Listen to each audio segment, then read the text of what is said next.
আসসালামু আলাইকুম সুপ্রিয় দর্শক, কেমন আছেন সবাই? আশা করছি ইনশাআল্লাহ সকলে ভালো আছেন। আজকের ভিডিওতে আমরা কথা বলবো ইউরোপের শেনজেন কান্ট্রি হাঙ্গেরিতে ঢুকতে গেলে আসলে কেমন টাকা খরচ আপনাদের লাগতে পারে, নতুন করে যারা হাঙ্গেরিতে ঢুকতে চাচ্ছেন। তো আজকে আমরা বিস্তারিত কথা বলার চেষ্টা করব এবং বর্তমানে এখন ভিসার কি পরিস্থিতি, অ্যাপয়েন্টমেন্টের বিষয়গুলো কি, সেগুলো নিয়ে আমরা কথা বলার চেষ্টা করব। অবশ্যই ভিডিওটি আপনারা না টেনে শেষ পর্যন্ত দেখবেন।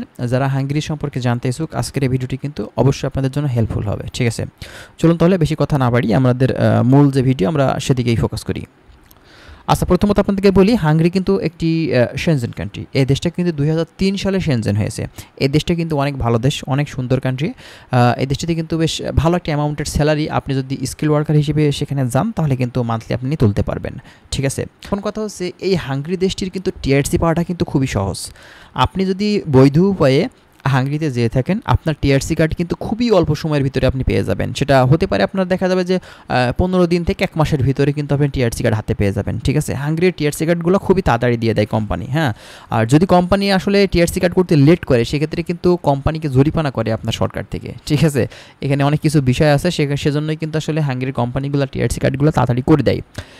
এখন আসেন, হাঙ্গেরিতে ঢুকতে গেলে আসলে কেমন টাকা লাগে দেখুন খরচ হিসাব নিকাশ করতে গেলে কিন্তু বিভিন্ন বিষয় সামনে চলে আসে। কারণ দেখবেন যে বিভিন্ন এজেন্সি বিভিন্ন রকম রেট কিন্তু নিচ্ছে। ঠিক আছে, এখন এজেন্সিগুলো কিন্তু সবাই ডিরেক্ট কোম্পানির সাথে যোগাযোগ করে কিন্তু আসলে ভিসাগুলো বা পারমিটগুলো কিন্তু তারা করতে পারে না। ঠিক আছে, পারমিটগুলো তো ফার্স্টে আনতে হবে।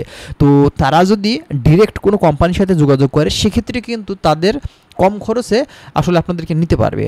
আর যদি তারা ভায়া কোনো আসলে মাধ্যম হয়ে কাজ করে, দেখা যাচ্ছে মাঝখানে আরেকটা এজেন্সি আছে, তাদের কাছ থেকে তারা আসলে পারমিটগুলো কিনছে, তো এক্ষেত্রে কিন্তু খরচ বেশি লাগবে। সেজন্য দেখবেন যে বিভিন্ন এজেন্সি, কেউ বলে যে আপনার 15 লক্ষ লাগবে, কেউ বলে যে ভাই 12 লক্ষ লাগবে, কেউ বলে যে ভাই 16 লক্ষ লাগবে। এটা কিন্তু এক এক জায়গাতে এক এক রকম হয়ে থাকে।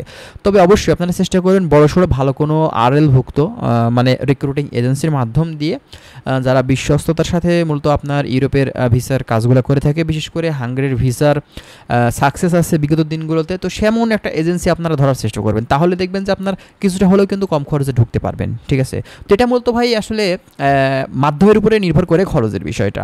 হ্যাঁ, সেটা হতে পারে আপনার 12 লক্ষ থেকে 14 লক্ষ, 13 লক্ষ বা 15 লক্ষ, এমন কিন্তু ভাই যেতে পারে। ঠিক আছে, কিছু কম বেশি ভাই এটা হবেই। এখন আসেন ভিসার বিষয়ে। দেখুন, হাঙ্গেরির ক্ষেত্রে আমরা দীর্ঘদিন থেকেই দেখছি যে এর অ্যাপয়েন্টমেন্টের কিন্তু একটু ঝামেলা হচ্ছিল। তবে আমরা আসলে শুনতে পেয়েছিলাম যে শুনতেছি এখন পর্যন্ত যে আসলে ঈদের পরে এদের অ্যাপয়েন্টমেন্ট আসলে দিচ্ছে বা হচ্ছে।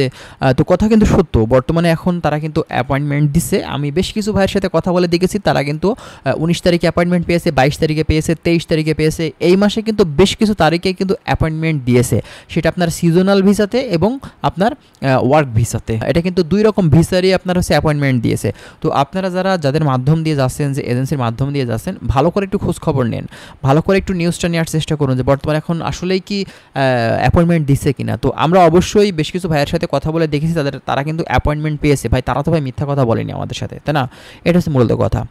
তো আশা করছি বিষয়গুলো আপনারা ক্লিয়ার হয়েছেন। আর যদি কোনো কিছু আপনাদের আরও বিস্তারিত জানতে হয়, অবশ্যই আপনারা কাইন্ডলি কমেন্ট করবেন আর সাবস্ক্রাইবটা করে রাখবেন, আপনারা প্রতিনিয়ত হাঙ্গেরির আপডেট পেতে এবং ইউরোপের অন্যান্য কান্ট্রিগুলোর আপডেট পেতে। তো ভালো থাকবেন সবাই, আজকে এখানে শেষ করছি। আল্লাহ হাফেজ।